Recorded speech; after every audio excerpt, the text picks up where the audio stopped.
What's up, y'all? It's your boy Rob, and I am back with Chris. I'm Scion Base. Ooh, say that again. I like that. Scion Base. Bella Monet. Tyler. Hi, Tyler. Yeah, I got you. So, when it comes to trauma in that relationship, how do you move forward from that aside from writing? Anything by Janae Aiko. I have a therapist, and I just went through a very difficult breakup, an abusive relationship, emotionally and psychologically. And had I not had her and friends around me, I don't think I would have been able to make it, quite honestly. Do you find it helpful to keep those lines of communication open after you've healed? Like, is it okay to talk to exes after you've healed? I think it really depends how the relationship went. You know, what was the overall nature of the relationship? Sometimes you think that you're supposed to be intimately, sexually in a relationship with somebody, but sometimes that could be like a brother to you. Starting to date again, that was like a huge thing because it brings up the trauma in a way where feelings of worth, come into play. And so for me, it was really being able to make that jump back into the sense of who I am, not defined in relationship, but simply what my worth is and what my value is and how I can express that in a new relationship. Other than communicating with my ex, and like really just asking what could have I done better? I think that's a really good question, or like where did I fall short?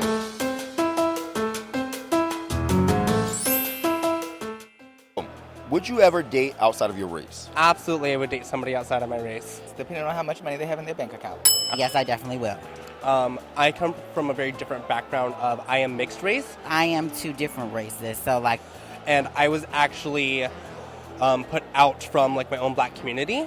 I'm a rocker at heart as well, so I wasn't like the typical black kid. What have been some of your experiences dating outside of your race? It's been a really good experience. I find that white men, they treat you like queens. Ethiopian men, they kind of controlling. Jamaican guys, maybe. Someone that eventually will have to adapt to my cultural differences as well, Now, have you had any experiences dating Hispanic men? Mostly dated Hispanic men, Mexican, Cuban, Puerto Rican, and I think I've maybe dated one or two other white people. Hey, Tommy! And what were the differences between dating someone black and dating someone Hispanic?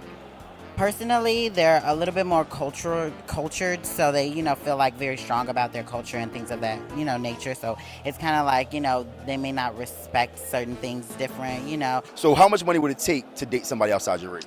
At least 100, 200,000. I've learned to just, let an individual kind of adapt to that, via their pace, I don't never want to push it off on anyone. So we said white guys treat you like queens, Ethiopians want you to stay at home, Yeah, they want you to and Jamaicans like to beat on you. Do you find it to be the same as dating someone within your race, or are there disparities and differences?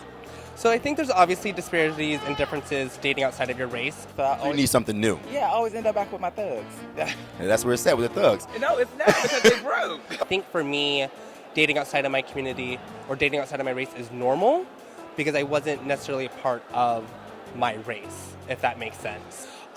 Even within the Hispanic culture, there's still a lot of prejudices, I can't speak today, when it comes to being of darker skin tone, that I think a lot of people tend to forget even among their own cultures.